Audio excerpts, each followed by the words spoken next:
recording on Audacity. What? This is exciting. All right. There's a delay. The problem with recording this is I keep looking at myself.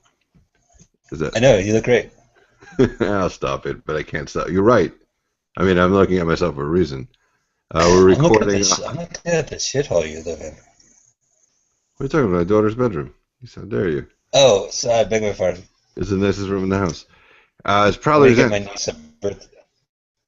Yeah, you gotta be nice. It's Proudly Resents, proudlyresents.com. Today we proudly resent Theodore Rex, and doing this with me is suggested by my older brother, Mike Spiegelman, who has written the Mike Spiegelman Joke Book, which you can get on proudlyresents.com/jokebook, and Luggage Tuesdays. Very funny, weird stuff. Maybe he'll give us something later on for the kids at home. Yeah. And the boys and girls fighting overseas. Fans, just turn this up at luggage-tuesdays.com and then back. And then come back. So if you don't want to pay the money, and special for us, it is only for listeners of the show or whatever, 99 cents. Right? Or $1.99? Absolutely. Oh, all right, good. I just made that up. You guys know that I have to go to my Skype.com. I haven't used it in a while, but who cares? Hi, Adam. Hey, thanks for letting me pick the movie. Yeah, it was better than the other movie. movies. It is. It's not a bad movie. So tell us what the movie is about and why you picked it. Well, I'm a huge fan of Whoopi Goldberg. I mean, I'm not being ironic. I actually do think she's great. And she's made some really good films, and one of her greatness is she's made some really horrifying films. But they're not just bad. They're just gloriously weird and bad. And so I wanted to do a Goldberg movie, and I wanted to do Homer and Eddie, but that's really hard to sit through. Have you seen that one, Ed? I have seen Homer and Eddie, and it's just it's what you call just not good. Yeah, it feels weird. The pacing's weird. Jim Belushi plays a mentally disabled fellow, and he plays him terribly and embarrassingly. Everything that can go wrong went wrong, and it wasn't just good, right? Nothing really happens. No, it's a terrible movie, and she's actually, I've seen her on Charlie Rose. She says that's one of the 3 bad movies she's been in. Whoa, is Theodore Rex the other two? Yeah, well, okay, so the movie I picked for you was Theodore Rex, which is a notorious stink bomb from the 90s. It's actually the world's most expensive direct-to-video movie of its time. It cost $35 million. They said, we're not releasing this to theaters. It went straight to video. Plus, it had a very, very storied background, which I'd love to talk about. Talk about it. Well, tell us what the movie's about real quick. Sure, absolutely. This takes place in an alternative future. That's the best way I could describe it. It is a Blade Runner village run by a billionaire named Kane, spelled like Charles Foster Kane, Kane. And one of the things he's done is that he brings animals back from extinction. So he brought back the dinosaurs. And now they don't look like dinosaurs. They look like dinosaurs in the TV show. He brought back dinosaurs to TV show in the future. That's what he did. He went. They said, "Can you bring back dinosaurs?" And he thought he meant the ABC sitcom, and they meant actual living dinosaurs. The shitty puppet. That show on ABC, Dinosaurs? I wish you could bring it back. Well, that's going to cost me billions and billions of dollars in research, but sure. You think the guy who suggested it was at home going, "Do you think he thought I meant the ABC sitcom, or did he? Or he probably knew I meant the actual dinosaurs?" And his wife said, "Don't bother the guy. He'll be fine." He had a cold sweat and left 4 in the morning. Oh, fuck. I think I really fucked this up. I think the guy is actually creating dinosaurs. There's no way. There's no way. So it's a future. So, of course, it's like Homer and Eddie. You just can't have a mentally handicapped guy. You have to have a criminal as well. And you just can't have a talking dinosaur. You also have to have a crime. So for a children's movie, there's a violent dinocide. And so, anyway, he teams up with super hard cop Whoopi Goldberg. Is she a robot? She's a clone. She's an enhanced clone. Yeah. All over the place. So anyway, the point is, in the near future, there is a clone who gets killed as well as a dinosaur. And like iLegend, this is the iRobot. This is the first time there's been a dinocide. Never was possible that robots or dinosaurs can get killed or kill people. I'm jumping the gun. So Whoopi Goldberg teamed up with a dinosaur to solve the murder, and that's the movie. It's a kids' movie.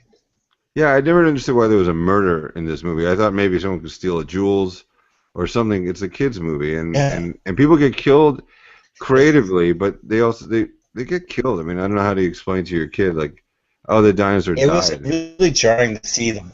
Yeah, there's a dead dinosaur body corpse, and there's like yellow police. I mean, stop short from chalk marks, but there is a dead. I would not easily because there's a dead body in it. Yeah, It's like you watch Law and Order with your parents. Well, what's one more murder to you? You know, like well, this is what they say when it, they write Law and Order. They say like the death in those shows are sorry, I'm just adjusting the camera, i.e. the whole computer. Um, that it's like kind of like a victimless crime or something. There's like a word for it where it's somebody you never see, so you never really feel bad for them. But that's for adults still. It's still for yeah, adults. Yeah. yeah. So this is so you do see the murder in the beginning. Uh, the human and the dinosaur. You see the dinosaur. The way they kill the dinosaur in the beginning. He's in the carnival graveyard. Am I Hmm. right? It's a graveyard. It has like giant clown statues covered in plastic in a forest, and like plastic dragons and stuff. And the bad guy chases the dinosaur, and the bad guy takes out a butterfly, and the butterfly goes into the dinosaur's nose and kills him. And then the movie starts. So now not only you have these kids scared of murder, but now they're terrified of butterflies, which fly. And you know, after you come out of the theater, Yeah. you're going to see a butterfly. Your kid's going to start crying and think it's going to go up his nose. So yeah, it's bad news for boys like and girls who like butterflies and dinosaurs. It's just kind of a bad trip. So before we even talk about this movie, it's a lot of baggage. I mean, we could just talk about the tree of the way of production, and not even tell you about that would be a good show. Um, heard Charlie Rose talk about the three movies she didn't like: Homer and Eddie, and she apologized to Jim Belushi for saying it was bad. She said she didn't like The Telephone, which I read Oh in other reviews, which is another movie I would love to do with you. Can we save that one no! for a I rainy fucking day? well, you rented that movie, and I Yes. sat and watched it. It is the worst film ever. It Let's talk is about The hard. Telephone. It's a quick break to the telephone. This Yeah, movie is her being wacky on a telephone. It is so in an bad apartment. in one set. Directed by? Rip Torn. Directed by? Rip Torn. Rip Torn. Yeah. It's like some Uh, kind of off-Broadway. I don't even know if it was a play, but it's it was designed from like one. She's a New Awful York Broadway. It, awful Broadway it or was off her being Broadway. wacky, like it's like a one-woman show with a phone, and it's like now they call that Yeah. YouTube, but without the flashes and the weird faces. It was the pre-equals Oh, three. with the quick. Yeah. So Tootie Play. now the last time I saw that movie, I recorded it and it was playing on TV 20 here in San Francisco back in the 90s, and I put it on my videotape, and it starts off with her walking in the exterior shots of her in New York City, and then she gets to her apartment, she picks up the phone, and I fast forwarded it. So she picks up the phone and she's walking on the phone, and if you actually sit through this entire movie she did, the phone was never plugged in. At Are the you end, it serious? was revealed. Oh, Yeah, but you have to sit through the is whole that the movie. spoiler? That's the reveal. There's no Oh, spoilers on your show, Ed. oh, that's true. That's Either you true. see it or you don't. Don't see this film. It So is so terrible. Yeah. it's really bad. So Whoopi Goldberg. I mean, let me tell you, she was my favorite thing in the Player. She's sublime. She's a terrific actress. I love Whoopi Goldberg. Burglar is my favorite movie. I'm not here to piss on Whoopi Goldberg, but The Telephone's dreadful. Homer and Eddie is dreadful. Theodore Rex not as bad as those two. Really. I could name you worse Whoopi Goldberg movies. Have you seen Hollywood Burn, an Alan Smithy film where she plays Whoopi Goldberg? Yeah. Well, that's not fair because that's a terrible film with lots of Yeah, cameos. So I mean, it's easy. yeah, It's but she like plays I herself. can't make it. It's like easy to say he got all these terrible people to be in this film. A lot of people are in that film. No, that. Like But she chose. her, Jackie Chan, and Sylvester Stallone plays them. Yes, I'm saying that's also Jackie Chan's worst movie and Stallone's worst movie. Maybe I'm not making sense. Maybe I'm completely wrong. Well, let's put it in perspective with Theodore Rex. She willingly did an Alan Smithy film, Burn That's like a Hollywood. favor. Like she knew it wouldn't be. No one's going to see that movie. No one saw it. It played in the theater. I saw it in the theater, but it disappeared. Right? Okay. Art house film. Horrible film. But Wait, hold on. this Just to clarify, movie, Michael. Theodore Rex. When you say art house, it Yeah. was at a guy's house named Art.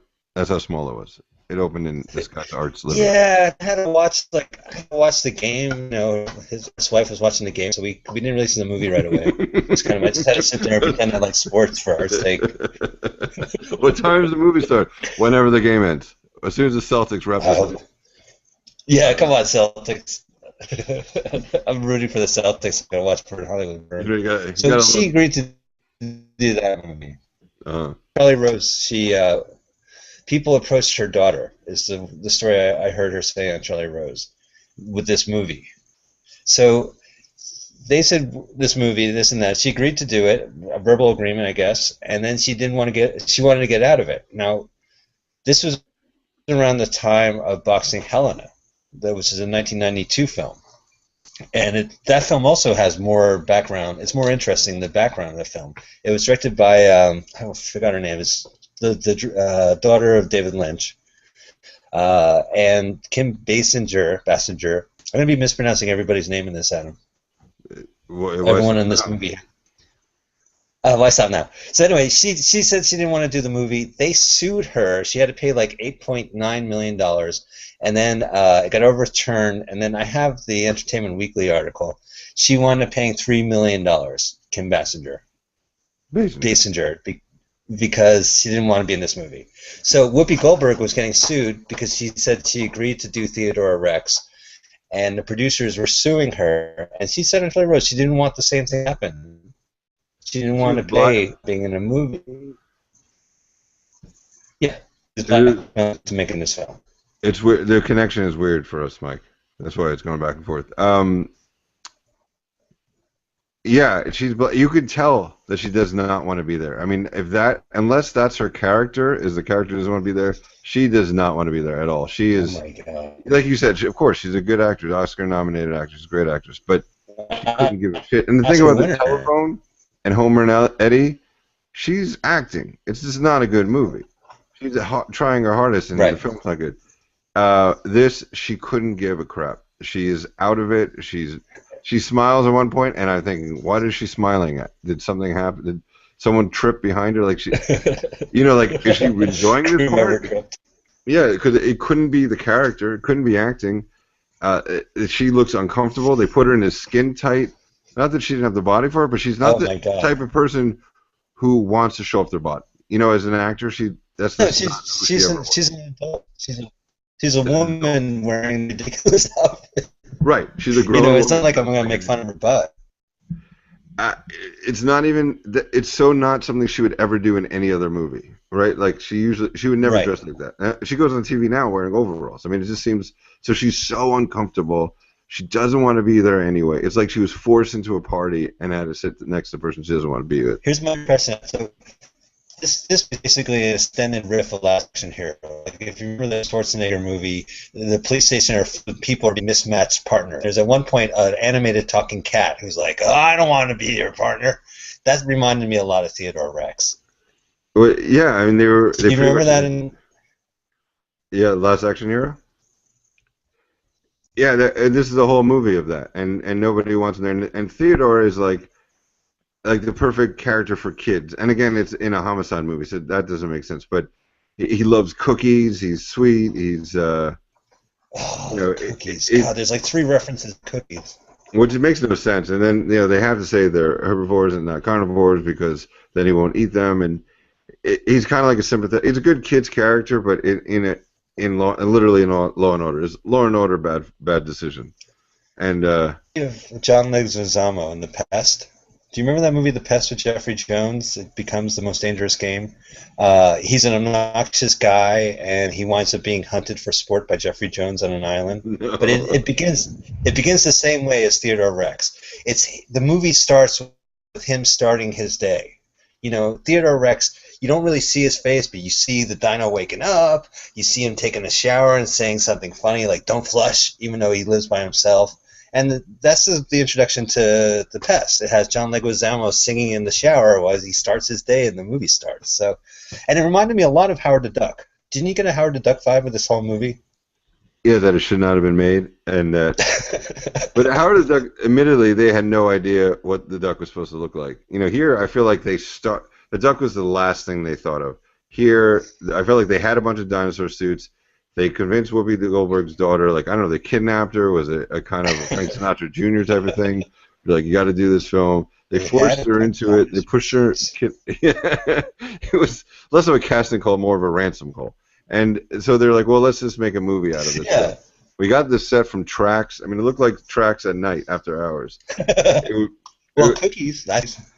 Yeah, and Cookies, that's the connection. Mike and I do a review of Tracks, which you should look for, and we talked to star of Tracks, Shadow Stevens. But a quick plug for Listen to Shadow Stevens talk on Adam's show. It was a great interview you had with him.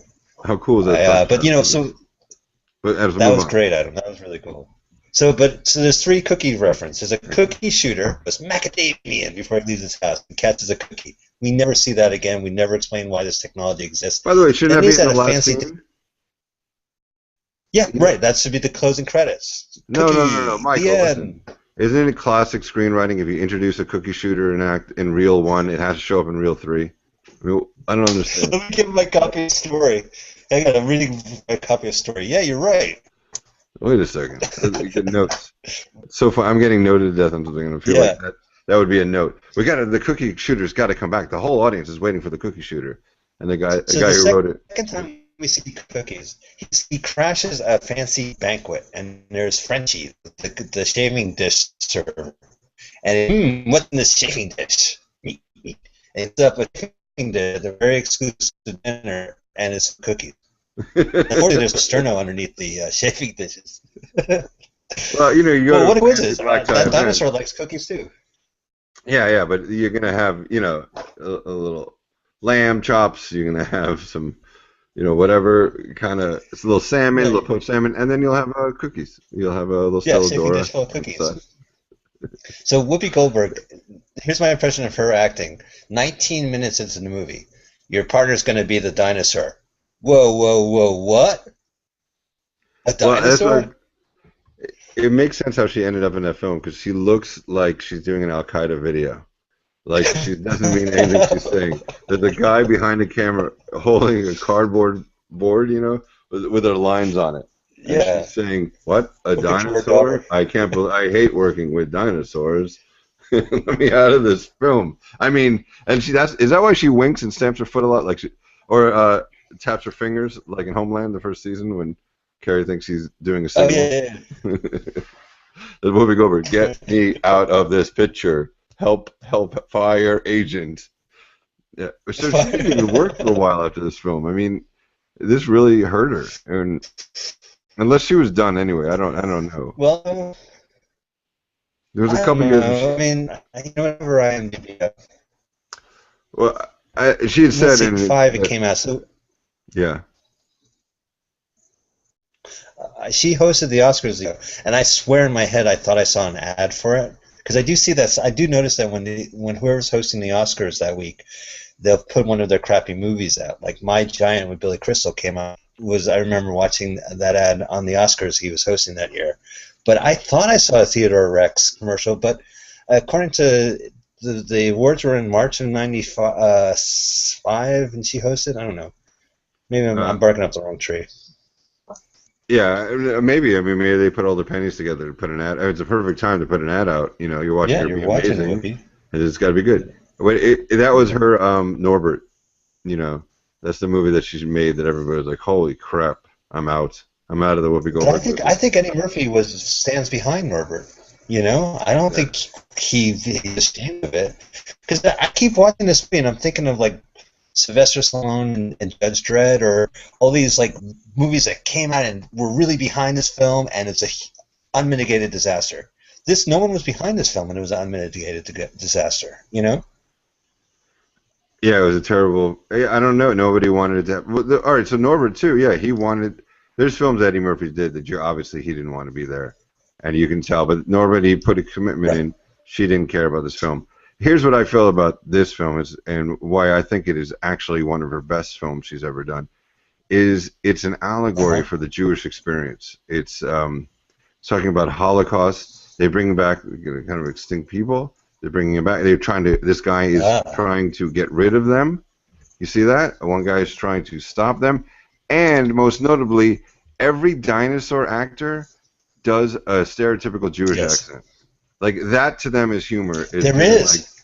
right? The lady from the Queens, that lady, and the "Oi, Mama" Yeah. type, and yeah, the Jewy Jew. Everybody was like, "Oh, I'll be funny. I'll just do this funny Jewish voice." So to me, I was like, "This is all about the Jews in Nazi Germany, and they're trying to find out. Maybe that would be a good movie. I'm pitching it now. It's a murder mystery. As an allegory of the Holocaust. But yeah, Yeah, you might be right. Well, can I tell you the never sense of forget that. religion? Go ahead. So let's delve into the plot. So there is a guy named the creator. I forgot what his vanity plate says, but he's the Elias Kane or whatever his name is. He's the actor. He's the old guy from 13th Floor. He's a character actor that I've seen in everything. I'm not He's going to done pronounce some his name. I serious can't. movies. He's in some real films. Yeah, Yeah. I'm sure they were holding his daughter hostage at the time too. Uh, He's done films that he wasn't forced to do, that his children yeah, were in trouble. and this one. I think at one point Whoopi Goldberg said to herself, "I can't believe I had kids." Like she hated her own kids. This film was so bad. That's How dare you? Well, it's true now that anytime a child is born in a family, she's there at the table going, "Listen to me, Hold on a second. not agree your grandmother and take lumps." How funny is Hollywood, where it's like, like don't talk to strangers because you don't get an advantage. Don't talk to strangers because mommy might end up in the world's worst film, might end her career. Yeah, oh yeah, wearing Hey, little girl, a does your mom want to do a rom so com? I watched this whole movie, and at the end credits, when listening to the songs, there's two Christmas songs that they wrote for the movie. It's like I got the names of it. It was like Santa Man, and then Again, another Jew, by the way, Santa. yeah, it's just not Christmas without you and Santa Man. Now listen, God is dead in this movie. We don't need God. There's a man. There's a billionaire like Mark Zuckerberg said. You know what? I'm going to animate dinosaurs, and they're going to live in our society. You know, who asked? No one asked Airbnb to create dinosaurs. You know what I mean? Like it's like Uber said, "Hey, you know what? We revived the dinosaur, and they're 8 feet tall, 3 ton. They wear six Converse sneakers and lousy pastel jackets. You're welcome, world." Nobody in the world said, "This man is a monster. He's playing God." You know, no one once said that. Even though we mentioned God with Christmas, like there's no God in this universe. Again, a lot of people lost faith in God while they're being marched into Auschwitz.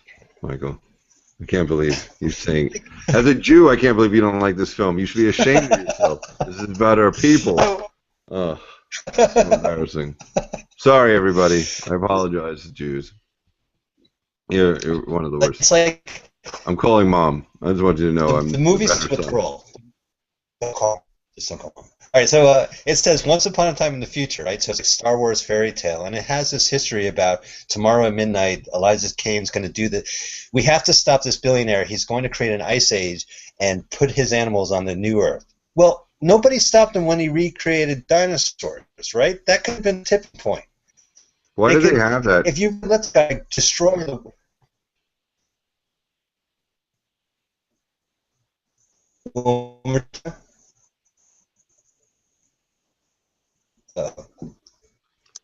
I didn't understand the opening part because I know. they just explain it later on anyway. Yeah. You know what I mean? They They didn't need to do it.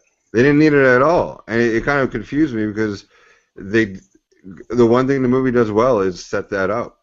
So it's a weird note. It was obviously tagged on later, and they paid some actor to do the voiceover, but that was the one thing I didn't need. I would have loved to know. I would have I loved to think hear they did that on purpose, year Ed. in 1980 in 1982. Whoopi Goldberg's daughter was approached by three creepy movie executives. A man pulled up to Whoopi Goldberg's daughter's private university. Their mission: make her mother star in a dinosaur company Six production about assistants. Auschwitz. Six production assistants went to the set of Dinosaurs on ABC and stole 22 outfits. Went over to the truck, said to make a movie. Why can't they be real dinosaurs? Why were they all like ABC's dinosaurs? They look terrible. You could see the seam in his tail in one scene when, in the obligatory. Oh, just like in Pluto Nash, where Pluto Nash goes somewhere to get a new outfit. So it's the same exact scene, actually. Yeah, Pluto Nash yeah. I stands thought on it his was Nash too. platform. Yeah, and the guy just changes his body type, and we're supposed to find that funny because Eddie Murphy can make anything funny except that movie. And then the dinosaur is supposed to be Eddie Murphy does the same bit. So you're talking about he's been wearing this like Cosby sweater, this like weird pastel and he, since he's going undercover, he needs a new uniform. So because it's a weird alternative future, people could just zap clothes on you. You don't have to pay money. So he goes and sees Ella, whoever works at the cop shop that does this, and he stands on this disc, and she presses a laser. But you know, oops, I made you a Valkyrie and a giant sombrero and a mustache, right? Hey, what is this essay or whatever the fuck he said? Yeah, it was one Do you racist remember dinosaur. that? Yeah. It was like Yeah, it was one. this guy can barely move in a dinosaur suit, and you're telling him to improvise. You know, they're yelling ideas from the Here's back the of the deal. room. If Eddie Murphy can't pull it off, a guy in a So he, dinosaur suit. Yeah. by the way, guy's a voice actor. He plays super. So that's what he does now. What does he do? He's finally dressed, and he likes it. He's Superman for the cartoons. Oh, great. Teddy Rex. So Teddy Rex gets his outfit. He goes, "I'm too sexy for my outfit." Now, is this an alternative universe that has Right Said Fred? Like, what was that reference? When they visit a guy named the Toy Master, who's the only Asian guy in the movie, he starts saying some cryptic stuff, and she says, "I don't have time for kung fu," which is a reference to the TV show. So did that TV show exist in this universe? I don't get it, you know? Oh, she's referring to the TV show? Oh, because Yeah, you know how David Carradine has to listen to the grasshopper speech every time? yeah, I don't know. They were looking for the hip references like kung fu. You know, But you right? live in an alternative future. There's no kung fu in your alternative, or is There there? is. There is. They Well, have Mexico is. antenna TV in the alternative future. They have Me TV.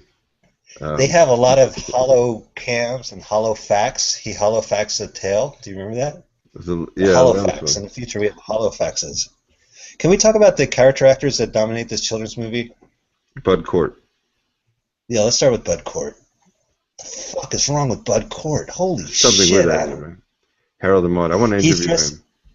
I think it'll be a good Yeah. interview. Oh no, he's a fascinating guy. I'm being facetious. I mean, I do like Oh the no, guy no, a he's lot. not here. You say what you No, want. no. He's not Okay. listening to the But if show. he Even if hears he it, I agrees to definitely do it, he won't respect listen Bud to the Cort. show. Go My ahead. favorite movie is Electric Dreams, and he was terrific in that movie. But anyway, he is dressed up like Freddy, Pinhead, and Mike Myers all in one. He has a very scary makeup face with a scar and a missing eye that has like a socket. That was For a cool. kids' film, for a kids' film? No. Yeah, I Yeah. don't know. Did you see? I don't know. I'm not arguing against you for this movie, but I just felt like I just thought that was cool. It was badly done because sometimes it looked like it was popped in. Sometimes it looked like it was part of his face. Yeah. Children. No, I give him. What's that movie? That really great French movie, City of Lost Children. Yes. I mean, I felt like No, that I or get it. Delicatessen. It was like a crappy, not Henson, but Croft part kind of version of that movie. H.R. Puffin stuff Well, meet City of Lost Children. he controls. Now he has a very squeaky voice, and he has a bunch of henchmen, which I can't tell if the billionaire cloned these henchmen, and nobody in the city notices that there's these like evil, green-eyed, roller skating, crowbar holding henchmen that grab and destroy everything. Like it was a big deal that these two people were murdered, the dinosaur and the clone. But nobody in the city notices that there's these crazy hybrid henchmen. You know, I didn't get that. Isn't that he ordered them on Rabbit. They have TaskRabbit in the alternative future. Again, bypassing, disrupting the temp agency industry. Oh, is that what that is? Yeah, That so makes let's say sense. you need some guy to code or enter some sheet. You could call temp agency, or you could just post it on TaskRabbit. I mean, you could just bypass it. That's I need so you to like photocopy Uber. this. Yeah. Well, Yeah, I guess. I have some friends on who work at TaskRabbit and do admin jobs that I did as a temp agency. So So Bud Cort's movie, he has a very squeaky voice. Only one in this movie who looks like he's trying to do something.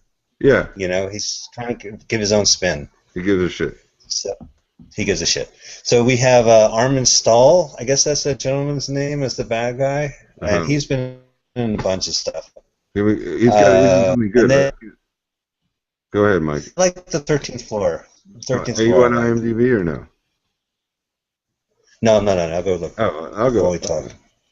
No, go ahead. Keep talking. I'm not listening. So there's an actor that I can't pronounce his name. Little Joe Delisato. Do you know who I'm talking about? What does he play? To the D'Alessandro, and he's the Tommy Wiseau looking guy in this movie, the villain. Uh-huh. And he is actually one of the biggest cult actors you could ever see in a film. He was in Andy Warhol's movies from the late 60s that Paul Morrissey directed. And I only know this because I read Danny Perry's cult movies books. I've never really seen full of these, but he did a film called Trash, which is a big cult film, Flesh, and I think the other one's Heat. But basically, like a huge sex symbol in the gay community. And this guy just had his shirt off the whole time. Do you know the Smiths had the first album of the Smiths? Do That's I know him. this? That's a photo of him. Oh, really? So the album The Smiths has a picture of the guy, the villain of Theodore Rex. Mm-hmm. That's the same guy. So, and I looked up his fan base and his official bio. They don't mention Theodore Rex. They mention that he did a lot of horrible European films during the '70s and played killers and da da da. But no mention of this film. So it's just very odd to see one of the biggest gay sex symbols from the Warhol scene in a kids movie. It boggles me that like fans of Little Joe have to sit through this movie to be a completist of their hero. You know? Yeah, I think they already got bigger problems.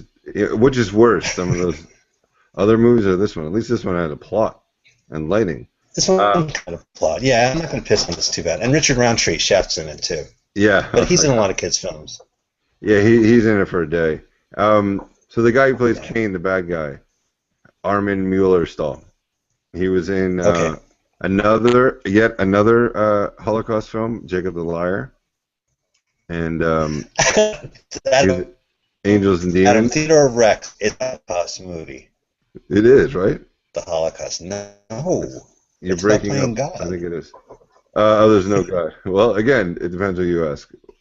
Yeah. At that time, he played in Utz, which is based on the chips from the East Coast, UTZ. You can scroll through IMDb. You don't have it in order.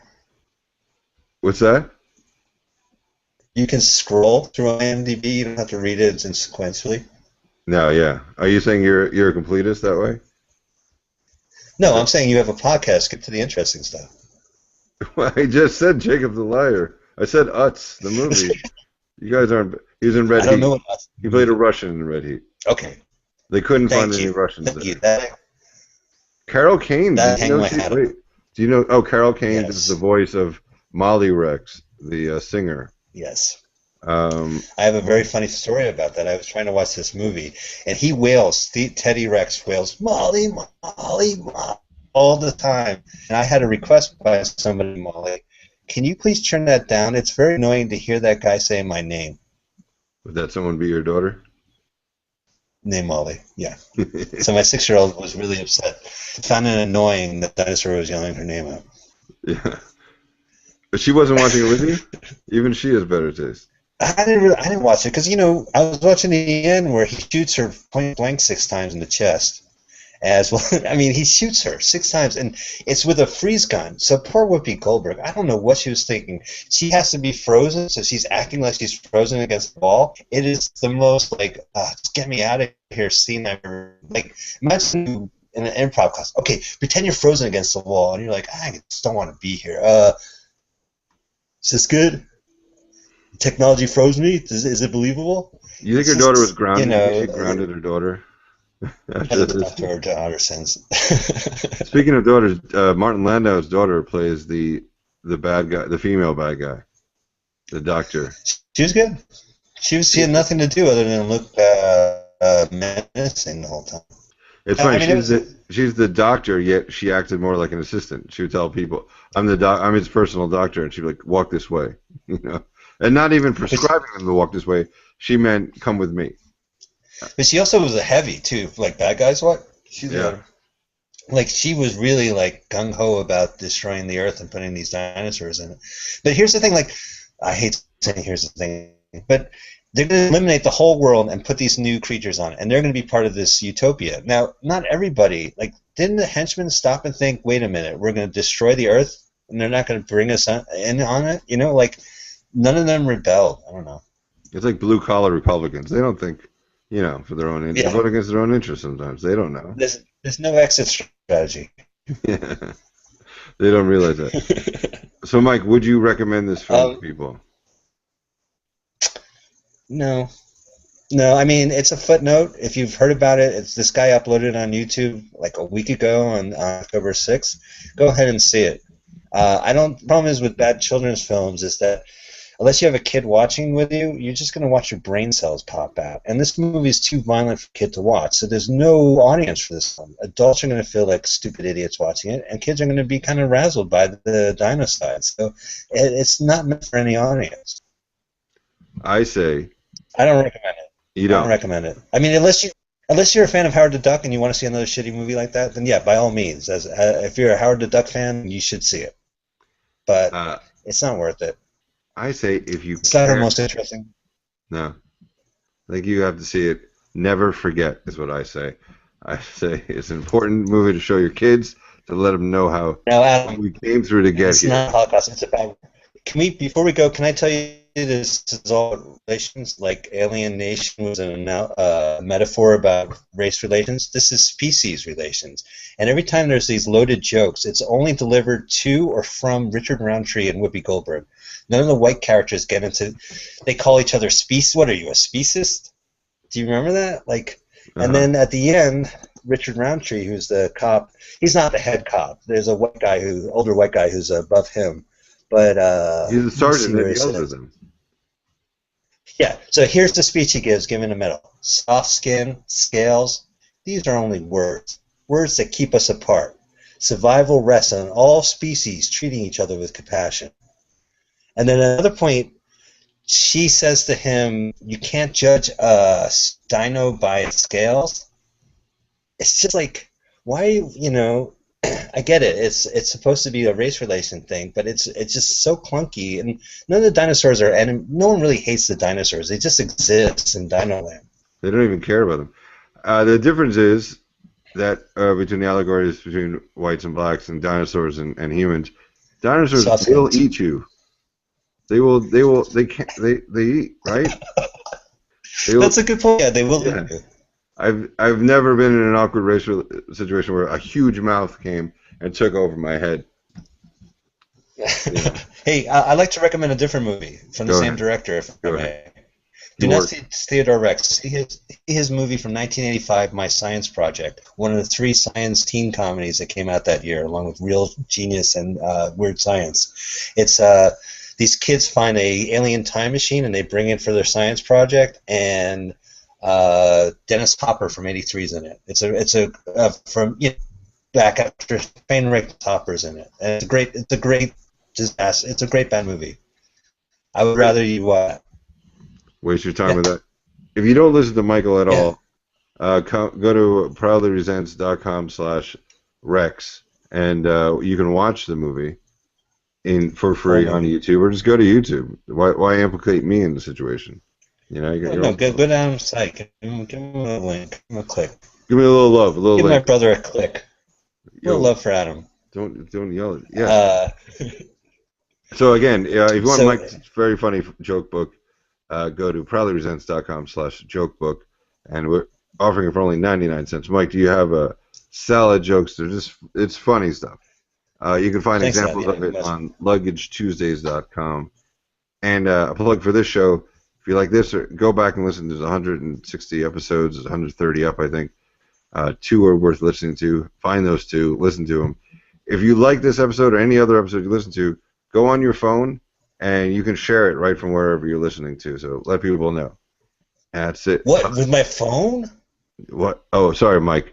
on your iPod, on your Uh, dude, which I and still the listen Zune. to. Sorry, that's the joke. Zune. I forgot you actually own the Zune or own the Zune. I still listen to it. Hello from Seattle. It's the greatest thing ever. Great. At Proudly Resent. Check us out, and that's it. All right, live from my Yeah, daughter's if you're bedroom. What's all right, up? thanks, Adam. It's been a pleasure. I'm sorry it took so long to do this, Mike.